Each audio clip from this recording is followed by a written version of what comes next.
Hello मेरे प्यारे student, Aryakul class में आप सभी का स्वागत है। आई होप आप बोर्ड की प्रिपरेशन में लगे हुए होंगे। तो जैसा कि हम लोग मैथमेटिक्स में पढ़ रहे थे, आज हम लोग का जो है वो न्यू टॉपिक है कोऑर्डिनेट ज्योमेट्री, न्यू चैप्टर है। इसके पहले के जो चैप्टर्स थे वो हम लोगों ने कर लिए थे। अगर आपने उसे ना देखा हो तो उसकी प्लेलिस्ट बनी हुई है चैनल पे, आप जाके उसे देखिए। और आज जो है वो कोऑर्डिनेट ज्योमेट्री का हम लोग इंट्रोडक्शन शुरू कर रहे हैं कि इस चैप्टर में मेनली क्या क्या चीज़ें हैं, कौन कौन से फॉर्मूलों का यूज़ किया गया है। क्योंकि कोऑर्डिनेट ज्योमेट्री जो है, अगर इनके आपको फॉर्मूले आते होंगे तो एकदम सिंपल सिंपल क्वेश्चन पूछे गए हैं, आपको बस फॉर्मूलों में वैल्यू रखनी है और बस पुट करके सॉल्व करके उसका आंसर दे देना बस।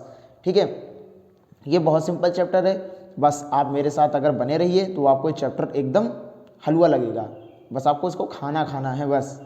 ठीक है, तो चलिए हम लोग अपने चैप्टर पे आते हैं। तो कोऑर्डिनेट ज्योमेट्री का मतलब समझ लीजिए।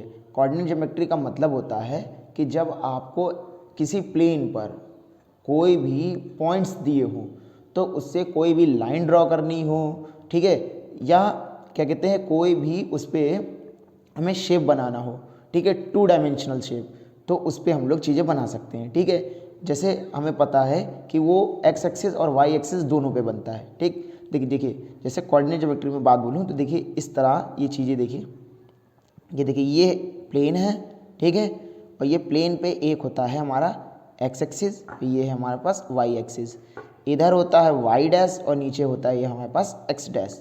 ठीक, तो ये हमारे पास प्लेन है जो एक्स एक्सिस और वाई एक्सिस पे बना होता है, मतलब ये 2 डायमेंशनल होता है।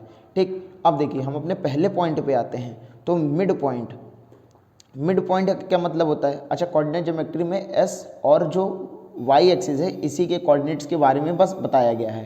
ठीक है, तो एक्स की वैल्यू क्या है, यहाँ पे वाई की वैल्यू क्या है, या एक्स का कोऑर्डिनेट क्या है, वाई कोऑर्डिनेट क्या है, इसी तरह इन सब चीज़ों को हम लोग इसमें सीखेंगे। तो पहला जो है वो है mid point of a line segment. Mid point of a line segment, देखिए जैसा कि पॉइंट से ही हमें समझ में आ रहा है कि एक लाइन सेगमेंट है। मान के चलिए ये एक लाइन है, ठीक, ये है हमारे पास ए और ये है हमारे पास बी। ठीक, अब मिड पॉइंट की बात बोल रहा है तो मिड पॉइंट मान के चलिए इसके बीचों बीच में यहाँ कोई पॉइंट होगा मिड पॉइंट। मिड पॉइंट को हम लोग मान लेते हैं, मिड पॉइंट को मिड पॉइंट ही लिख लेते हैं, सी मान लीजिए या एम मान लीजिए, कुछ भी मान लीजिए जो आपका मन हो, लेकिन हम लोग मिड पॉइंट को मिड पॉइंट लिख रहे हैं। ठीक है, ये लाइन सेगमेंट है, लाइन सेगमेंट में एक जो है मिड में बीचों बीच में एक मिड पॉइंट है। अब इसको हम लोग कैसे निकालते हैं, देखिए मान के चलिए जो ए के हमारे पास कोऑर्डिनेट हैं गिवन है, वो मान के चलिए होंगे x1 y1, ठीक, और बी के जो कोऑर्डिनेट होंगे वो होंगे x2 y2। करना कुछ नहीं है, एक्स को जोड़ना है, 2 से डिवाइड कर देना है क्योंकि मिड पॉइंट आ जाएगा। ठीक, अब देखिए मैं आपको समझा रहा हूँ कैसे। देखिए मान के चलिए एक लाइन, एक मतलब नंबर लाइन है, नंबर लाइन पे यहाँ पे 2 लिखा हुआ है और यहाँ पे क्या लिखा हुआ है 6 लिखा हुआ है, यहाँ पे 2 लिखा हुआ है, यहाँ पे 6 लिखा है। तो हम लोग क्या करेंगे, इन दोनों को ऐड करेंगे, इन दोनों को जैसे क्या करेंगे ऐड कर लेंगे, और ऐड करने के बाद 2 से क्या करेंगे डिवाइड करेंगे, तो हम लोग को मिड पता चल जाता है ना कि 4 होगा। ठीक है, तो इसी तरह से हम लोग क्या करेंगे चीज़ों को सॉल्व करेंगे। तो हम लोग क्या करेंगे, तो अगर हम लोग को बीच वाला का हमें निकालना है, बीच वाला मैं मान लेता हूँ capital X comma capital Y.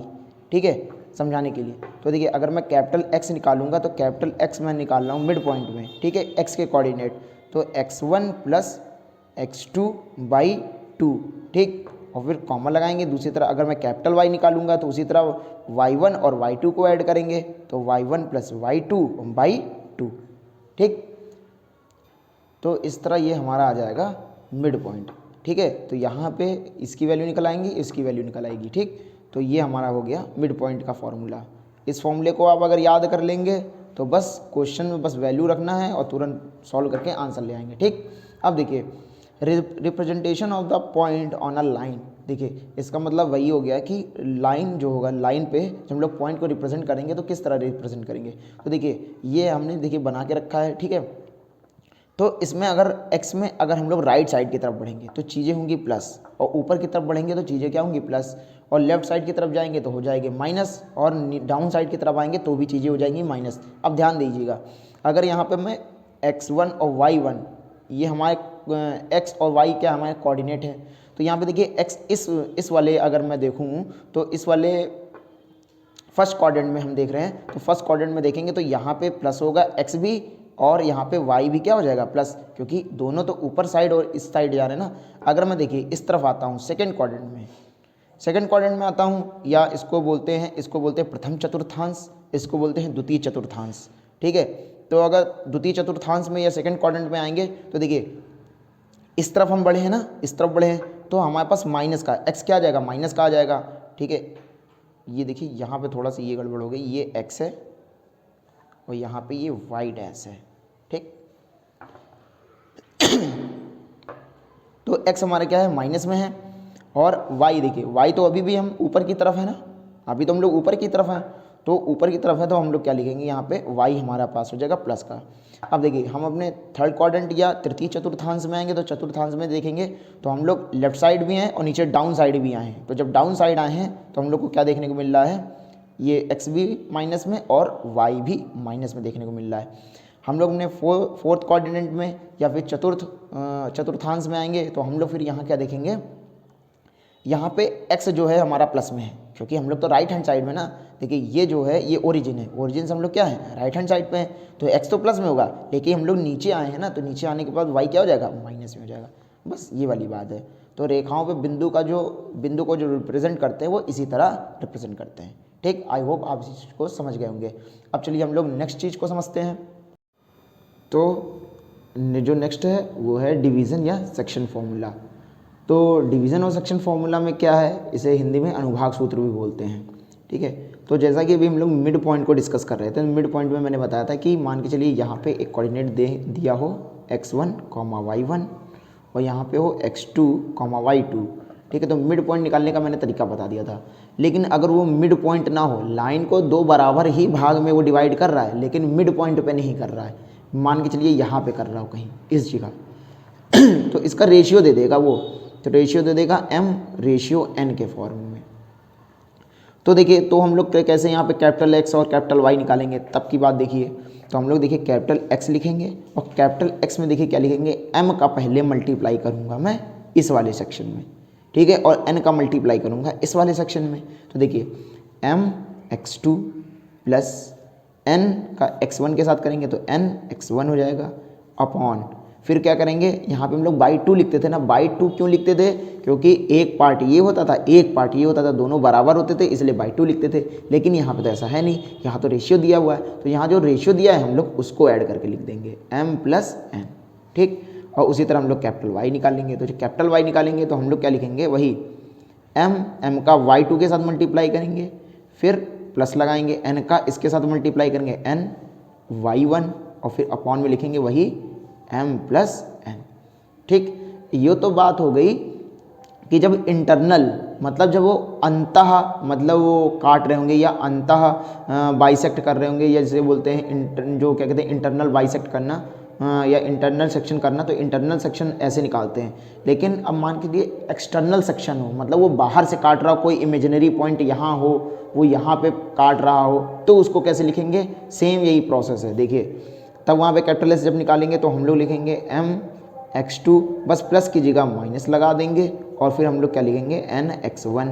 Same वही चीज़ क्या करेंगे, यहाँ पे m-n कर देंगे और फिर यहाँ पे अगर हम लोग कैपिटल Y अगर निकाल रहे हैं तो कैपिटल Y कैसे निकालेंगे, फिर हम लोग अगर कैपिटल Y निकालना है तो हम लोग सेम वही चीज़ करेंगे, बस प्लस की जगह माइनस करना है, my2 माइनस का ny1 अपॉन m-n। ठीक, तो ये इस तरह हम लोग अनुभाग सूत्र या सेक्शन फॉर्मूला ये होता है। इसके बेस पे बहुत से क्वेश्चंस हैं जो प्रीवियस ईयर में पूछे गए हैं और ये बहुत इंपॉर्टेंट है, ये बात याद रखिएगा। ठीक है, इससे एक क्वेश्चन 110% कोऑर्डिनेट ज्योमेट्री में पूछता है, चाहे वो 2 नंबर में पूछे या फिर वो 4 नंबर में पूछे। ठीक है, अब देखिए, अब जो नेक्स्ट है वो है डिस्टेंस बिटवीन 2 पॉइंट, 2 बिंदुओं के बीच की दूरी। सेम बात देखिए, ये लाइन सेगमेंट है आपके पास, ये है A और ये है B। अब क्या किया गया, ये बात ध्यान से देखिए कि इनके बीच की डिस्टेंस, जैसे मान के कोऑर्डिनेट दिया है x1, y1 और यहाँ है x2, y2। ठीक, अब बोलेगा क्या कि इनके बीच की आपको क्या बताना है, डिस्टेंस बताना है। तो डिस्टेंस कैसे निकालेंगे, हम लोग इसको देख लेते हैं। तो हम लोग देखिए, हम लोग डिस्टेंस d बराबर फॉर्मूला लिखेंगे, दूरी का फॉर्मूला है, 2 बिंदुओं के बीच की दूरी का फॉर्मूला है। तो हम लोग लिखेंगे देखिए x1 माइनस x2 का होल स्क्वायर, फिर प्लस लगाते हैं, यहाँ पे लिखते हैं y1 माइनस y2 का होल स्क्वायर। देखिए कुछ कुछ बुक में आपको मिलेगा देखने के लिए y2 माइनस जैसे y2 माइनस y1 मिलेगा, यहाँ पे x2 माइनस x1 मिलेगा, लेकिन जबकि मैंने लिखा है x1 माइनस x2। देखिए याद करने में ये चीज़ें जो होती हैं सरल दिखती हैं। अब मैं x2 बोलूँ तो आप कंफ्यूज हो जाएंगे कि x2 था कि x1 था। ऐसे सिंपल है कि x1 पहले रहेगा और 2 बाद में आता है। ठीक है, अब देखिए इससे कोई इम्पैक्ट नहीं पड़ता। क्यों नहीं पड़ता, जैसे मैं बताता हूँ आपको कि देखिए जैसे यहाँ पे मान के चलिए 2 है, ठीक है, मान अभी मैं x के लिए आपको समझा रहा हूँ। x का मान के चलिए कोऑर्डिनेट 2 है, मैं मान के चलता हूँ x2 का कोऑर्डिनेट -3 है। ठीक है, तो आप यहाँ जरा वैल्यू पुट करके देखिए। जैसे मैं लिखूँ 2, जैसे यहाँ पे ये है 2 तो यहाँ पे मैं 2 लिख दूंगा और माइनस लगा है तो माइनस, और ये है -3 तो -3 फिर माइनस लग के क्या हो जाएगा +3 हो जाएगा। तो आपको 5 का स्क्वायर करना पड़ेगा तो आ जाएगा 25।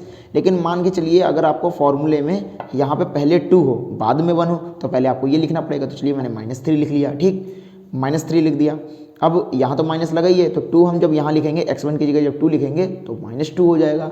तो -2 -3 हो जाएगा -5, और फिर मैं इसका स्क्वायर करूँगा तो भी 25 आएगा। क्योंकि मैंने आपको चीज़ बता रखी है कि कोई भी टर्म अगर माइनस में हो या प्लस में हो, अगर स्क्वायर करेंगे तो वो हमेशा प्लस में ही आता है। ठीक, तो ये वाली बात। तो डिस्टेंस का फॉर्मूला ये हो गया x1 माइनस x2 का whole square plus y1 minus y2 का होल स्क्वायर। ठीक, ये वाली बात हो गई। अब जो नेक्स्ट है वो नेक्स्ट हमारा क्या है, त्रिभुज के केंद्रक के निर्देशांक ज्ञात करने हैं।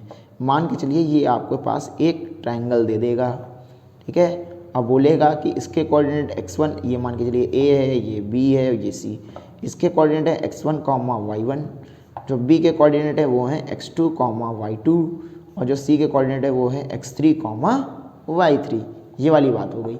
ठीक, अब इसका अगर आपको बोले सेंट्रॉइड, तो सेंट्रॉइड का मतलब बीच में, जिसको बोलते हैं हिंदी में केंद्रक। ठीक है, तो अगर ये निकालना तो देखिए मैंने आपको मिड पॉइंट का फॉर्मूला बताया था कि मान के चलिए एक ये लाइन है और लाइन में अगर आपको ये मिड पॉइंट निकालना है तो मैंने बताया था दोनों कोऑर्डिनेट को ऐड करके 2 से डिवाइड करते हैं, क्यों।